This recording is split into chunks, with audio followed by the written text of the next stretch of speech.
Explain ko nga pala kung ano yung tabs. Ito yung tabs. Ito yung ginagamit para dito. Para malagyan natin ng gyro. So kung wala to, hindi natin malalagyan yan. Magtututorial tayo ng paglagay ng gyro ngayon.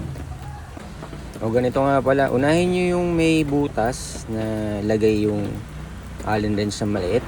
Allen bolt. Then ang Allen wrench na gagamitin natin is 2.5 mm. Ayan, kabilaan nyo ilalagyan yan. So yung tabs, ayan, kailangan pantay. Then left and right meron. Ayan.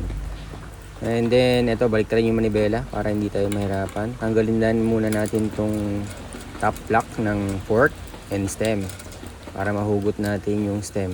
Ayan, luwagan muna yung clamp ng stem. Then paghugot nyo, wala na tayong puputulin dyan. Sakto na yan, basta may spacer. Then ito yung gyro set natin, ilalagay na natin. Ito nga pala yung detangler set. Ayan. So ito, hindi na natin kailangan yan. Yun yung ginamitan natin ng tabs sa integrated. Ayan, yung unahin natin yung detangler, and then yung plate upper, then yung stem. Ayan. Then saka natin lagay ulit yung headlock ng fork and stem. Ayan. Be sure na sakto yung pag-lock nyo yan kasi yan yung nagsisilbing pangluag at panghigpit ng headset natin. Kung lumuluwag, kailangan natin higpitan yan. Kung masikip, luwagan natin. Then, ito, pantayin nyo tong upper plate. Pag pantay na, yung stem naman ang ipantay natin sa fork. Ayan, pag okay na, naka-align na, then saka higpitan nyo na tong stem. Ayan, okay na. So, next natin, itong upper cable. Itong upper cable nga pala, yan, may talagang paling ang housing yan para nakabend. Ayan. Then ilagay nyo muna tong upper cable sa lever sa may butas. Then pag nakalagay na, lock nyo na yon yung adjuster. Then ito dapat be sure nakasalpak lahat ng housing natin kasi minsan hindi natin napapansin yan.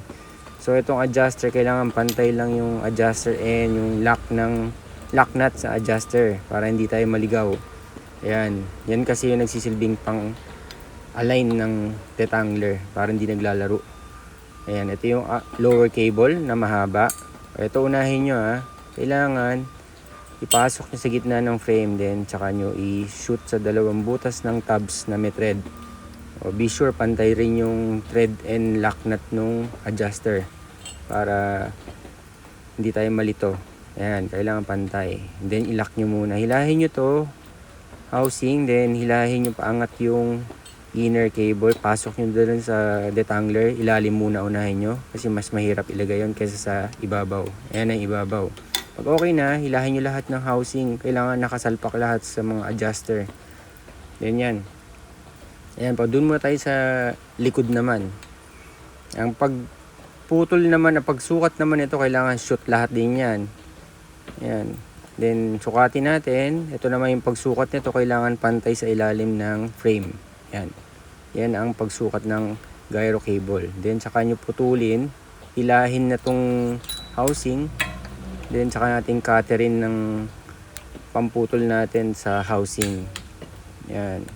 Pag naputol nyo na, kailangan natin lagay yung housing end para hindi lumusot yung pinaka bakal ng housing. Then saka nyo ipasok ulit sa inner cable. Hilahin nyo na para mabilis. Then ito yung stopper ng frame sa adjuster. Doon pasok nyo yung inner cable din. Then hilahin. Then saka nyo hanapin yung butas nitong hanger na puller. Yan. Pag nahanap nyo na yan, i-shoot nyo lang dyan. Yan. Be sure na huwag kayo matusok. Then saka nyo hilahin itong inner. Pag nahila nyo na, ito naman sa hook, ipasok nyo ulit sa hook ng new brake. Then saka nyo hilahin yung puller para matimpla yung pag-lock ng brakes sa cable house, inner cable. Yan. Yan. Ito naman ang panghigpit niyan, kailangan meron kayong pangontra na 5mm and 10mm na wrench. Yan. Try nyo muna, pag okay na ang galaw, sakto lang yung grip ng lever. Ayan, yan. Okay na yan, ganyang klase. So putulin na natin yung yan. Putulin na natin itong inner cable na sobrang haba. Kailangan eksakto lang dun sa seat tube para hindi makagasgas or makatusok. Then saka nyo lagyan ng cable end. Ayan, yung aluminum na yan ang pinilalagay dyan para hindi mabusalsal yung pinaka cable, hindi tayo matusok. Ayan. Yan. Then ito naman ang pag-testing nito. Pag nakita nyo pumipitik yung nasa gitna na detangler na yan, ibig sabihin hindi naka-align. Yan naman ang silbi ng adjuster ng mga cable natin. Kailangan dyan nyo siya i-align.